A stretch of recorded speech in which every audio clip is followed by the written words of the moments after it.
Começa agora na Vibe Mundial, programa Café com Sexologia. Falamos sobre sexualidade, saúde mental e relacionamentos de casais. Apresentação do psicólogo e sexólogo Osvaldo Rodrigues. Boa noite, pessoas. Eu quero dar as boas-vindas a todas as pessoas que estão nos ouvindo, nos vendo, que venham a ouvir e ver no YouTube da Rádio Vibe Mundial, no YouTube do Instituto Paulista de Sexualidade, ou no meu próprio, no Café com Sexologia, no Instagram. Vamos lá, vamos conversar. Epa, temos convidada hoje, é uma psicóloga. Vocês sabem que eu gosto de trazer meus colegas de profissão, porque nós temos uma tarefa aqui, compreender o mundo através desses nossos olhos. Laís Nicolodi. Laís, obrigado! A Laís, ela é professora do curso de especialização em sexologia aplicada do INPASEX, Instituto Paulista de Sexualidade. E ela veio dar aulas para os nossos alunos um assunto difícil. E eu acho que você vai contar essas coisas para a gente, Laís. Relacionamentos abusivos. Laís, obrigado, boa noite. Boa noite, Osvaldo. Em primeiro lugar, também queria agradecer pelo convite. Fiquei bem animada, apesar do assunto ser um assunto delicado, né? É bacana que tenha um espaço para a gente poder também falar cada vez mais sobre isso. E falar com respeito, né? Falar com a importância da gente pensar em como cuidar, como endereçar esse problema, não só no espaço clínico, né? Que é muito individualizado, mas também aumentar o público. E é por isso que nós trouxemos você aqui. Veja que ela dá aulas para os nossos alunos que estão se especializando em terapia sexual, terapia de casais, psicólogos que trabalham com relacionamentos. Mas por que trazê-la aqui? Para nós conversarmos de uma forma para outras pessoas ouvirem a tua percepção do que é esse relacionamento abusivo. E sempre fico pensando que essas são coisas que todos nós temos que conversar fora do consultório. Que nós conversamos, nós damos atenção a essas coisas no consultório. Mas se nós não conversarmos fora do consultório, ninguém entende o que a gente está querendo dizer. Então, que tal você começar contando o que é isso que a gente chama de relacionamento abusivo? Semana passada, nós tivemos outra psicóloga que também dá aula no nosso curso, falando de abuso sexual de crianças, de adolescentes, ou até de jovens adultos. Mas então, assim, eu acho que você vai fazer um complemento especial aí, porque relacionamentos abusivos acontecem não só no casal, não é? Sim. Eu acho que é um ótimo ponto de partida, né? A gente começar definindo. Quando a gente pensa em relacionamento abusivo, a gente tem que partir do princípio que é onde há abuso. E o que a gente está chamando de abuso? Boa pergunta. Olha, agora eu fico me perguntando, o que é abuso, então? O que nós vamos chamar de abuso? Geralmente, né, como você falou, da outra convidada que veio, pensar em abuso sexual, quando a gente pensa em abuso, a gente está também, a gente não se limita a esferas apenas de coerção sexual, a gente vai pensar em abuso como abuso psicológico, abuso físico, abuso moral, abuso patrimonial, a gente vai pensar em... Uau! Então, quer dizer, num relacionamento de duas ou até mais pessoas, isso pode estar acontecendo em diversos graus, diferentes tipos, de maneiras diferentes. Tem muitas camadas, né, que vão para além do abuso sexual. A gente pode pensar... Bom, então abuso sexual é um deles. Sim, perfeito. Sexual é na hora do sexo mesmo ou tem mais coisa?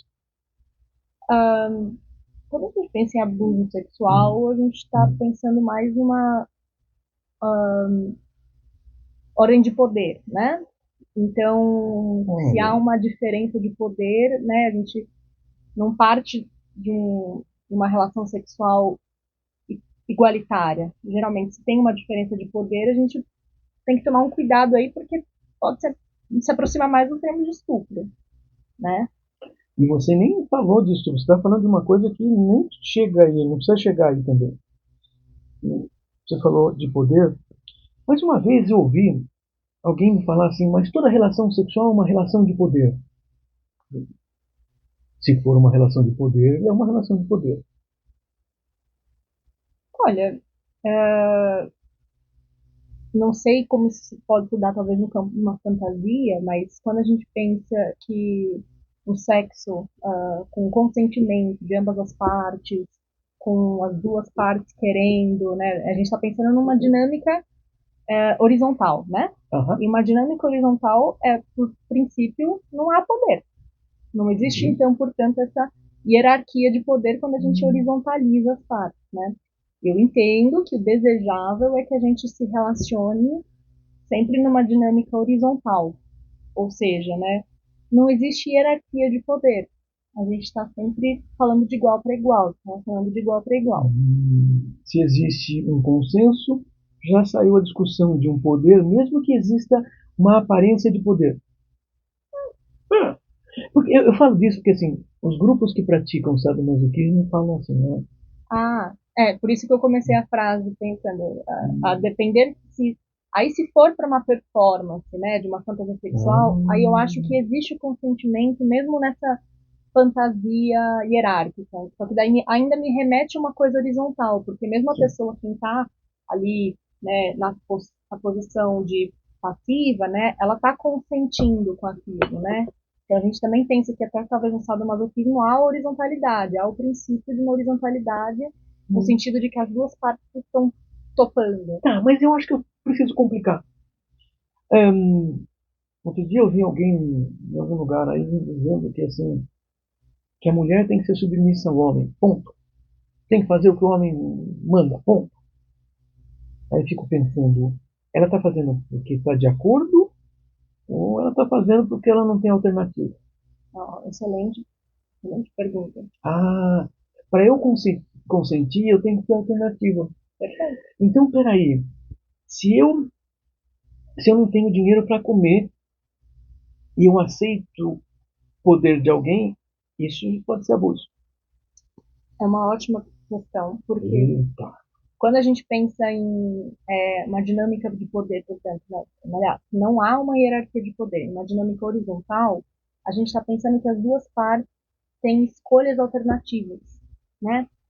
E então você define muito bem. Quando a mulher ela está tolhida de ter escolhas alternativas, né? Ela não tem outra opção que não permanecer no relacionamento com aquele marido. Se ela tem o que comer, sim, a gente pode pensar que há uma dinâmica aprisionadora, né, de poder, que muito provavelmente pode ser um campo fértil para o abuso. É verdade. E muito possivelmente haja abuso se a gente não tem. Se a outra pessoa, principalmente essa que ela não tem alternativa. Mesmo na nossa cultura, uma mulher para ter alternativa, ela tem que ter algum poder social, não é? Em que sentido? Ah, tem escolha, eu posso trabalhar Ah, aqui, eu posso fazer aquilo, eu sim, posso ir e vir. sim, Quer dizer, perfeito. você está falando, que soa para mim que assim, os relacionamentos, agora eu fico pensando em relacionamentos de casais, né? Porque assim, é muita coisa do nosso consultório. Então, quando eu vejo que existe uma disparidade e alguém pode usar o poder, porque afinal de contas chega e exige coisas, Uhum. ele não está discutindo de igual para igual. Exato. E achei muito bom que você falou que a gente geralmente pensa em relacionamento, né? Casal. Mas uma relação abusiva também pode se dar fora, né? Num contexto de casal. Por exemplo, entre um patrão e um empregado, né? Um funcionário, no Claro. caso. Porque já existe um desnível de poder Isso, previsto socialmente e que, isso. assim, que também quem tem o poder aprendeu que, assim, olha, você tem o direito de brigar. Uhum. Mas vamos pensar, por Ah, exemplo, intrafamiliar. Uma relação olha, intrafamiliar, a gente pode pensar numa dinâmica em que o filho, o homem, está sendo abusivo com a mãe, né? ah, E a gente não parte de um princípio de um poder prévio, né? Que é que, teoricamente, né, o filho tem poder sobre a mãe, mas isso pode acontecer, claro, porque também o filho muito possivelmente tem aprendido de alguma maneira que talvez ele tenha mais direito do que os outros. sim. E a depender do modelo Olha, que ele teve também, né, dentro de casa, o modelo de como ele viu, por exemplo, que o próprio pai tratava a mãe, né, ou seja, como os homens tratam as mulheres, né, a vocês gente, estão ouvindo, né? Ou seja, Nós nem precisamos achar, a gente já está fazendo. E nós temos que aprender a discutir isso. Não é fácil. É fácil, né? Eu acho que não. Não, porque também entrar nessa discussão requer mexer em feridas, né? E às vezes a gente mexe em feridas tanto de perceber que a gente pode já ter vivido uma dinâmica de já ter sofrido um relacionamento abusivo, ou uma ferida de se perceber como abusador, né? Isso. E o perceber-se como abusador, nós também podemos nos perceber como sendo abusados. Espera aí, pensem em vocês, comecem a conversar com vocês para entender o que a nossa colega aqui, a Laís, está contando hoje para a gente. Que é, na verdade, todo um mecanismo que a nossa cultura parece que nos ensina a ser de uma maneira que parece ser natural. E não é natural, ou pelo menos não precisa ser naturalizado. Perfeito. É pensar, né? Claro, como você mesmo corrigiu, não é natural, mas passado de geração para geração, ao longo de muitos anos, e não só dentro de casa, né? A gente tem vários exemplos na mídia, a gente tem conteúdo que a gente consome, né? De filme, de novela, de obra literária. Nós passamos os primeiros 15, 20 anos da vida sendo treinados para repetir coisas que a gente nem sabe que está fazendo.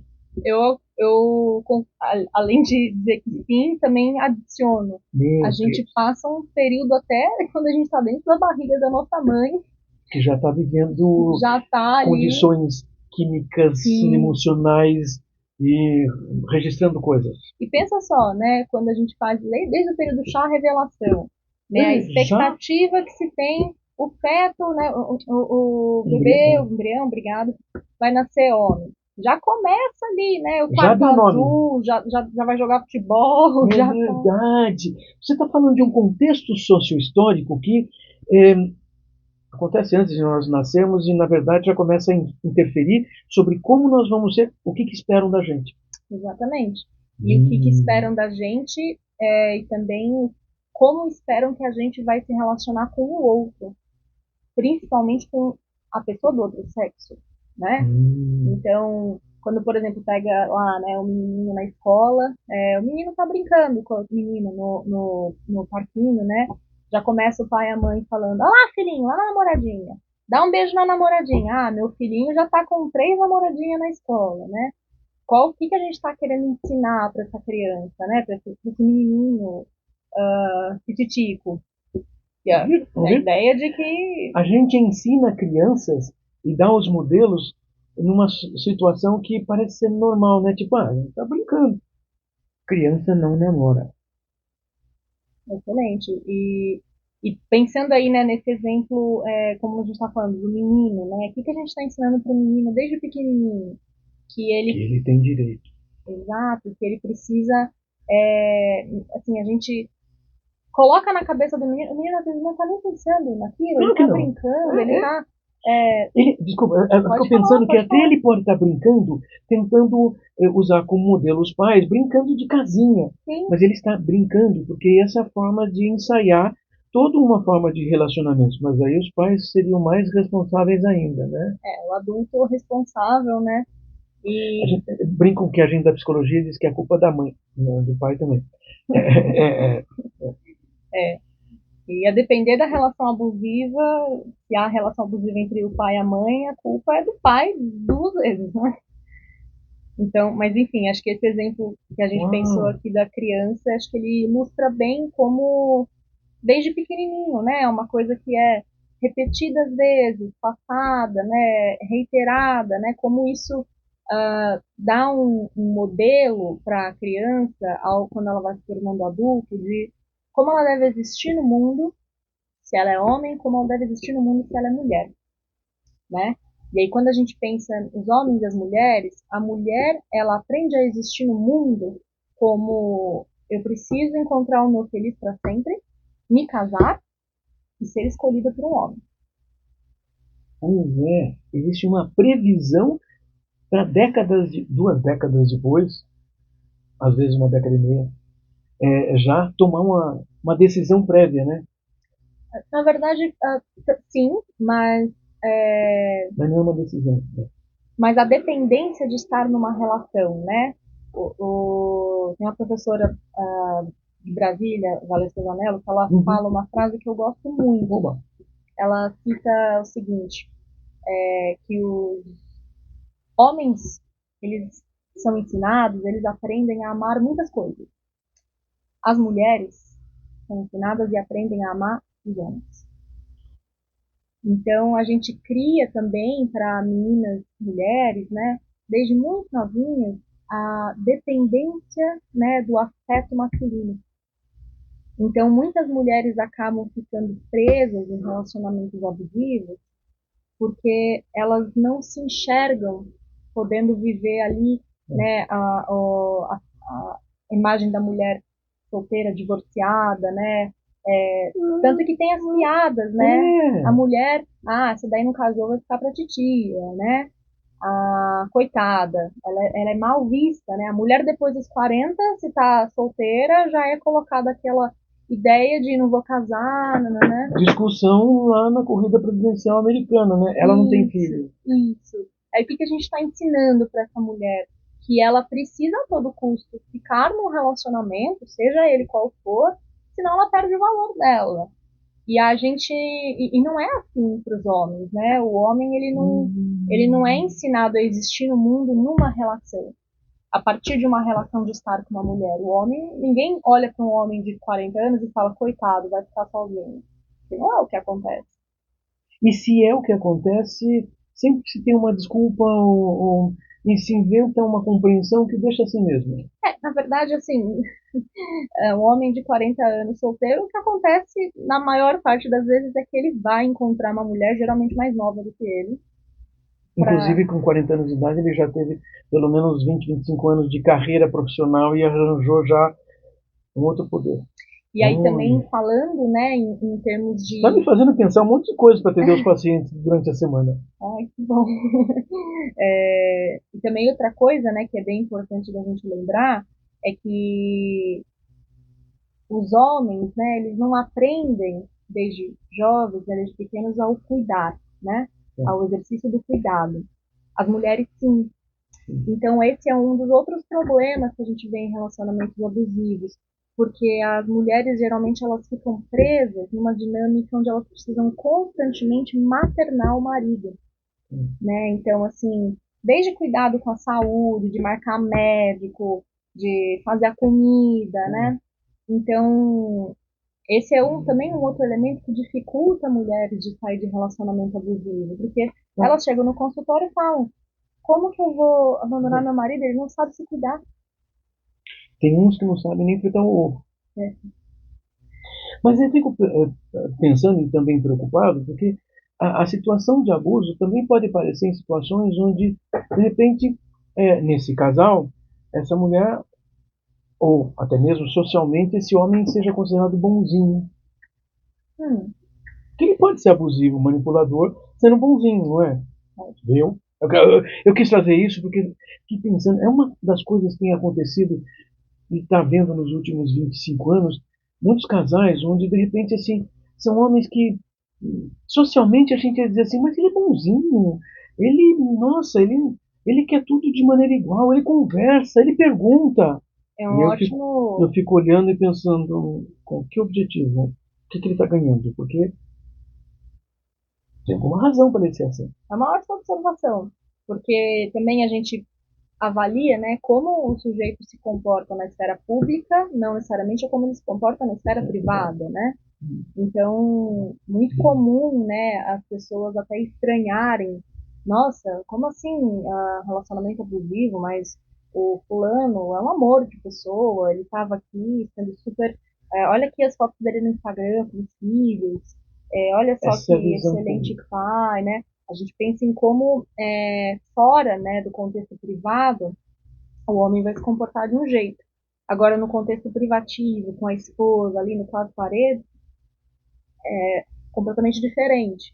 Muitas mulheres, inclusive, né, que trazem a queixa, né, de terem sido passado por violências psicológicas, né, até quando elas falam da violência física, geralmente essas agressões acontecem dentro de casa, né, se a gente, assim, Claro que existe um homem que agride a mulher no meio da rua, existe. Mas os mais comuns, né, os exemplos mais comuns que a gente vê são na esfera privada, né? Que é onde ele sabe ali que ele não está sendo vigiado, né? Onde ele está exercendo total e absoluto poder sobre a mulher, onde, né, não tem ninguém ali para protegê-la. E aí também pensando nos outros elementos que eu mencionei, né? A mulher que entende que ela precisa ficar no relacionamento, senão ela não é ninguém. A mulher que entende que se ela abandona o marido, ele não vai saber se cuidar, ou ela não vai ter dinheiro para comer, né? Então, tem todas essas camadas que dificultam digamos aí, a quebra, né, do ciclo abusivo. Existe uma identidade social masculina e uma feminina na nossa cultura, e existem trocas para manutenção dessas identidades também, mesmo que elas sejam abusivas. Você sabe, você está contando, eu estou aqui ponderando como é que eu posso ajudar casais. Estou pensando coisas aqui essa semana, eu já estou pensando o que eu vou ouvir no consultório. Porque esses casais precisam aprender novos formatos, novas maneiras de se relacionarem de uma maneira em que nenhum dos dois perca. Porque você está contando que mesmo a pessoa que é abusada, ela está numa condição que ela está em sofrimento, óbvio, mas ela, ela prevê um sofrimento maior se ela perder aquilo que está sendo ruim. E pensando também do ponto de vista, né, como a gente falou no começo, né, desse balanço de poder, né, a mulher está se mantendo na relação, que como você falou, existem outros elementos dificultadores, né, que dificultam ela sair. Mas para os homens que abusam, geralmente é extremamente lucrativo o relacionamento, né, com essa dinâmica de poder. É extremamente lucrativo porque ele ganha uma mulher ali que vai fazer tudo o que ele quer, na hora que ele quer, então no sentido de fazer a comida para ele, cuidar da casa, né, dos filhos, e muitas vezes, né, como a gente falou também desse abuso, poder entrar na esfera sexual, prover sexo a hora que ele quer, que a gente chama de estupro. Até, inclusive, esse é um dado da legislação brasileira. Eu não sei exatamente qual foi o ano exato, mas foi só no início dos anos 2000 que estupro marital passou a existir, né, como um crime, porque antes considerava-se, né, que se havia estupro, né, se o homem estuprava a mulher, mas eles eram casados, não estava previsto no Código Civil que esse é um dever do casal. Isso. E só há cerca de 10 anos é que o homem passou a ser considerado estuprado, porque antes o homem, pela lei, não era estuprado. Pois é. São discussões importantes. Mas, olha, eu gostei de conversar com você e talvez tenhamos começado um outro assunto, como lidar com essas outras questões que dizem respeito a relacionamentos abusivos de ordem sexual, que você começou a contar aqui. Eu já queria deixar previamente você convidada para dar continuidade a esse assunto. Porque assim, foi muito bom estar aqui com você ouvindo isso. E, puxa, fiquei contente, eu estava querendo te ouvir. Sim, mas pera, já acabou? Pois é, você está vendo como é rápido a gente conversar aqui? Muito rápido, eu estou muito impressionada. Mas assim, acho bastante importante você ter trazido o assunto. Quero agradecer você em nome do Instituto Paulista de Sexualidade, do nosso programa O Café com Sexologia. E realmente assim, tem a possibilidade de você voltar. E ela vai estar dando aula no nosso curso lá. Os alunos, se estiverem ouvindo aqui, vão ouvir melhor, mais organizado, mais técnico. Obrigado, Leite. Nossa, Oswaldo, nem vi o tempo passar, tinha pensado em tantas outras coisas para falar, mas agradeço muito, muito também toda o pessoal envolvido também na equipe do Intafec. Tem a nossa produtora, a Carla Zé, que está em casa. Ah, Carlinha. Agradeço também ela. Obrigada também pela oportunidade. Eu espero de coração, se esse programa aqui, né, se esse bate-papo tiver chegado a uma pessoa que está pensando um pouquinho diferente, né? Se a gente semeou ali um brotinho que faça a gente poder rever os nossos pensamentos, nossas crenças, eu já estou feliz. Eu também. Contamos com vocês próximo domingo, 20h30. temos uma convidada que vai falar sobre essas coisas da psicologia que atualmente chamam de psicologia baseada em evidência. Ela vem falar aqui com a gente. A Tamara Mayonick vem conversar domingo que vem, 20h30, ao vivo, aqui pela Rádio Vibe Mundial. Até mais, gente. Nos vemos. Pode ser?